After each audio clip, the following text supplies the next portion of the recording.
여러분, 혹시 나이가 들수록 몸 관리만 잘하면 된다 라는 말을 들어보신 적 있나요? 물론 영양제나 운동을 챙기면서 건강을 지키는 게 정말 중요하긴 한데요. 사실 그건 60대까지 위 이야기라고 볼 수 있어요. 그런데 막상 70대에 접어들면 현실이 어떻냐면 65세가 넘으면 치매에 걸릴 확률이 5년마다 2배씩 늘어나고 근력은 60살 이후 해마다 3% 정도 감소합니다. 게다가 70대의 절반은 청력장애까지 겪게 되죠. 그러니 역시 나이 앞에 장사 없다. 늙어보면 알 거야. 그냥 일찍 떠나는 게 나을 수도 있지 않아? 하는 생각이 들 수도 있을 거예요. 하지만 60대와 70대를 어떻게 보내느냐에 따라 간병을 받게 되는 시기를 최대한 늦추고 더 젊고 건강한 말년을 맞이할 수 있습니다. 그래서 오늘은 많은 분들이 70대가 되면 누구나 겪는다고 하는 현실 7가지와 건강하게 장수하는 5가지 비결을 이야기해보려 합니다. 앞으로 남은 몇십 년을 건강하게 보낼 수 있는 시간이 되길 바라는 마음으로 시작해볼게요. 그리고 영상 아래 좋아요와 구독 버튼 한 번씩 눌러주시면 감사하겠습니다. 제 이야기를 들으면서 하나 생각해주셨으면 하는 건 70대가 되면 의사가 시키는 대로만 하면 건강하게 장수할 수 있다는 생각을 조금 내려놓는 게 좋다는 겁니다. 의사의 지시를 잘 따르면 건강해질 거라 믿기 쉽지만 사실 의사는 장수 전문가가 아니거든요. 보통 자기 전공 분야, 즉 특정 장기에 집중하는 경우가 많습니다. 예를 들어 호흡기내과 의사는 호흡기만, 소화기내과 의사는 소화기만 살피는 식이죠. 몸 전체를 두루 살피면서 이렇게 하면 장수에 좋다, 저렇게 하면 해롭다를 알려주는 분은 거의 없다는 뜻이에요.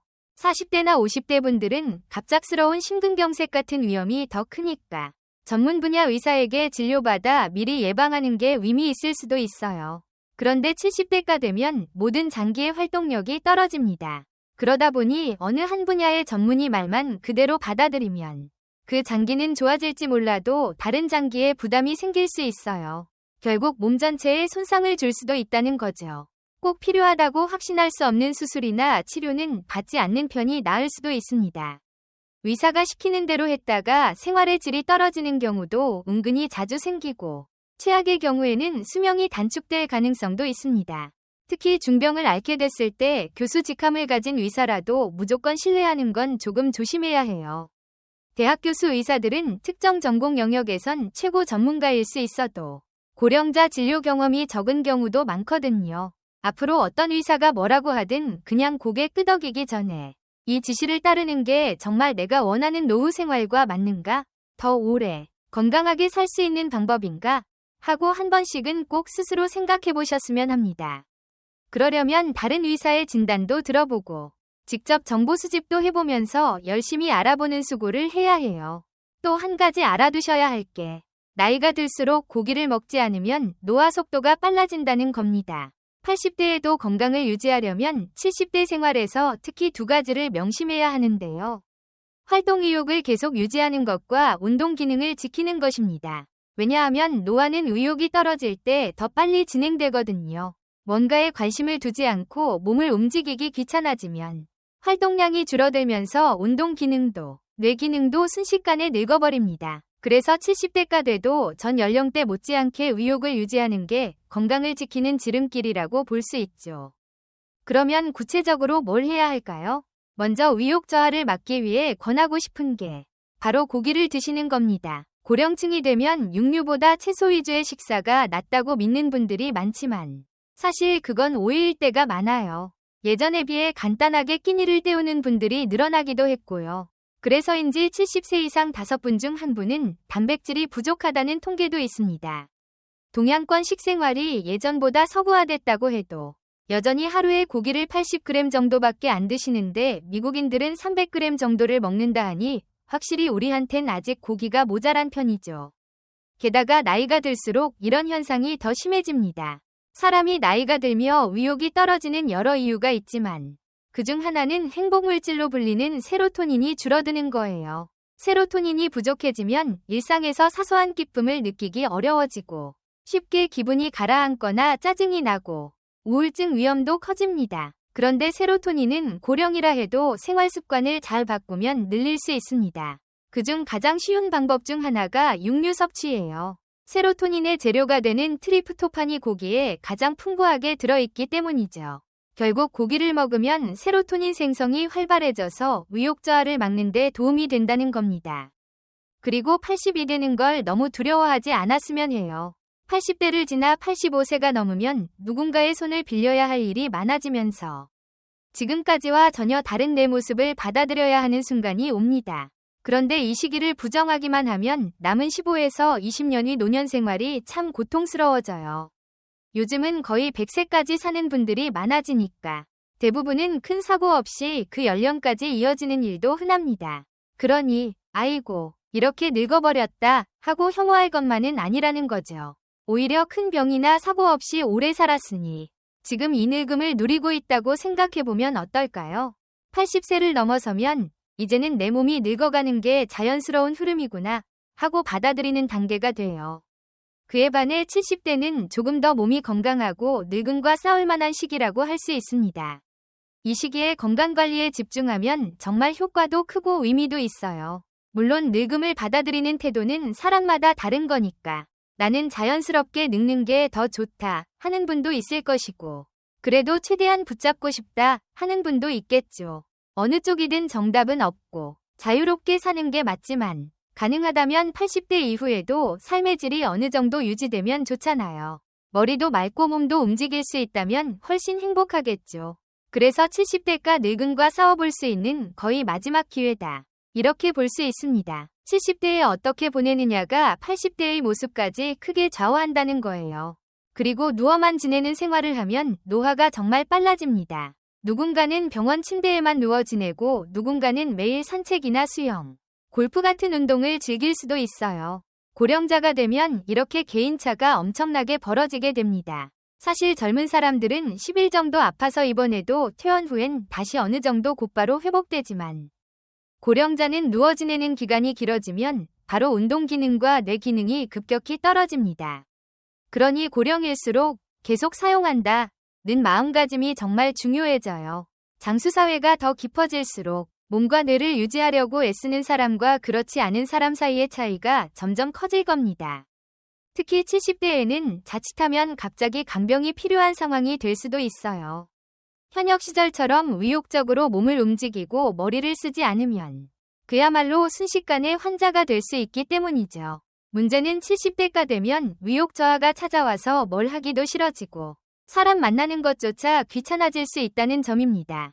그러다 보면 자연스럽게 말수도 줄고 몸도 굳어서 노화가 더 가속화되겠죠. 그래서 70대에는 하루에 1시간이라도 꾸준히 몸을 움직이는 게 정말 중요합니다. 이 시기에 습관을 만드는 게 핵심이에요.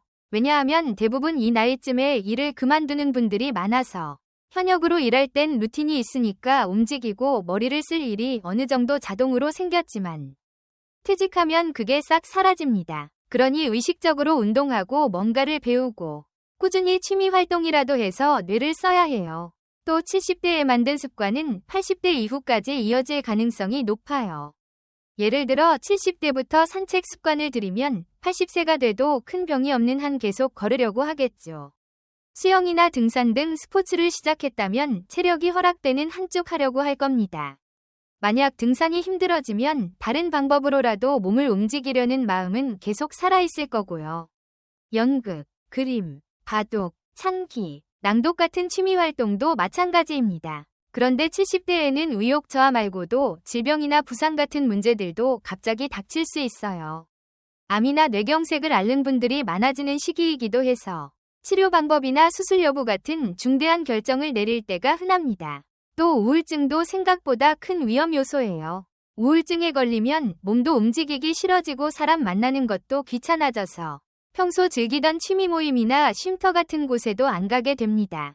그러니까 몸만이 아니라 마음 관리도 무척 중요하고 이미 싫어진 인간관계나 모임은 과감히 정리해서 스트레스를 줄이는 편이 낫습니다. 결국 70대는 늙음과 싸울 수 있는 마지막 기회라고 볼 수 있어요. 길어진 노년을 건강하게 보내려면 80대 이후에도 뇌 기능과 운동 기능을 잘 유지해야 하거든요. 이 시기를 어떻게 보내느냐에 따라 그 다음 인생이 크게 달라질 수 있어요. 치매에 걸리거나 환자가 된 분은 70대 초반까지 10%도 안 된다고 하니 대부분은 60대와 비슷하게 활기찬 생활이 가능합니다. 이때를 잘 활용하면 신체와 뇌의 젊음을 좀 더 오래 끌고 갈 수 있고 간병을 받게 되는 시점도 늦출 수 있어요. 다만 제가 말씀드리고 싶은 건 평생 늙음에 저항만 하자는 이야기가 아니라는 겁니다. 의학이 많이 발전해서 70대까지는 예전과 크게 달라지지 않은 생활을 누릴 수 있어도 80대를 넘어서면 대부분 늙음을 피하기 어렵습니다. 결국 80대가 되면 늙음을 인정하고 받아들이는 단계에 접어들게 되는 거죠. 우리가 100세 시대라고들 하는데 이렇게 오래 사는 시대가 됐으니 어쩌면 70대에는 열심히 늙음과 싸우다가 80대 이후에는 어느 정도 인정하는 식으로 두 시기를 나눠 생각해 볼 필요도 있다고 봐요. 언제까지나 나는 늙고 싶지 않아 하고 발버둥 치면 오히려 좌절만 커질 수 있다는 거죠. 이제 고령자 의료 현장에서 30년 넘게 일한 제가 노화 속도를 최대한 늦추는 4가지 비결을 더 이야기해 보려 해요. 여러분 노년의 행복과 안정을 조금이라도 돕고 싶은 마음에서 말씀드리는 거니 편하게 들어주시면 좋겠습니다. 먼저 어떤 일이든 완전히 그만두지 않는 게 중요합니다. 70대의 생활 방식이 왜 이렇게 중요하냐면 간병받는 시기를 최대한 늦추고 80대 이후에도 건강하게 지내고 싶다면 이 시기가 사실상 마지막 활동기이기 때문이에요. 요즘은 정년 연장이나 재고용 제도가 있어서 계속 일할 수도 있지만 그래도 이 나이면 대부분 한 번은 퇴직을 하게 되죠. 그런데 많은 분들이 퇴직하자마자 이제 좀 쉬고 싶다며 집에만 가만히 있으면서 금세 늙어버리는 경우가 많습니다. 왜 그러냐면 회사 다닐 때는 조금 귀찮아도 출퇴근을 하고 서류 정리를 하고 사람들을 만나면서 생각보다 몸도 머리도 많이 쓰게 돼요. 그런데 퇴직 후 집에만 있으면 한 달 정도 지나면서부터 운동 기능이 눈에 띄게 줄어듭니다. 뇌 기능도 마찬가지예요. 직장에선 매일 다른 사람들과 부딪히고 일하면서 뇌를 사용해왔지만 집에선 그럴 일이 없으니 치매 위험도 커지고 전두엽도 급격히 늘습니다. 전두엽이 왜 중요하냐면 창조적 능력이나 공감 능력, 예기치 못한 상황에 대응하는 능력 등이 여기에 달려있기 때문이죠. 전두엽이 늙으면 당연히 의욕이 떨어지고 움직이기 귀찮아지니 활동량도 줄어듭니다. 그러니까 퇴직을 앞두셨다면 퇴직 후에 내가 뭘 하면서 살지 미리 고민해두는 게 정말 중요합니다. 일단 좀 쉬다 생각해보지 뭐 하다가 그대로 빈둥대는 습관이 굳어지면 어느새 신체적 정신적 활동이 뚝 끊겨버려요. 게다가 70대는 이미 전두엽 노화가 어느 정도 진행되어서 한번 늘어진 생활을 붙들고 다시 열정적으로 움직이기가 쉽지 않습니다. 그렇다면 계속 일하는 건 어떨까요? 사실 늙어도 일하는 건 노화를 늦추는 최고의 비법 중 하나예요. 실제로 통계를 보면 고령자가 많이 일하는 지역일수록 평균 수명이 길어지는 경향이 있거든요. 이 얘기는 예전부터 여러 사례로 확인됐고 대표적으로 어떤 현이나 지역에서 고령자 취업률이 높아지면 그 지역 남녀 평균 수명이 올라간 사례가 있습니다. 결국 집에 틀어박혀 있지 않고 계속 움직이면 몸도 머리도 덜 늙는다는 거죠.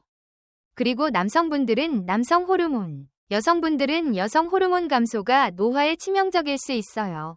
특히 남성 호르몬이 줄면 행동하려는 의욕이 뚝 떨어집니다. 사실 질병이나 부상도 무섭지만 가장 위험한 건 결국 위욕 상실이거든요. 위욕이 있어야 운동이든 취미든 뭐든 해보려 하지. 위욕이 떨어지면 몸이 빠르게 늙어갈 수밖에 없어요. 이렇게 위욕 저하가 두드러지는 시기가 70대라. 70대의 의욕을 최대한 유지하는 게 80대 이후 삶을 가를 핵심 요인이라고 할 수 있습니다. 여성분들의 경우는 여성 호르몬이 줄면서 골다공증 위험도 커지고 우울증으로 살이 빠지는 경우도 많습니다. 근육이 빠지니 더 위험해지죠. 게다가 70대엔 지병이 생기는 분이 늘어나니까 현대의료를 어떻게 활용할지도 고민해야 합니다.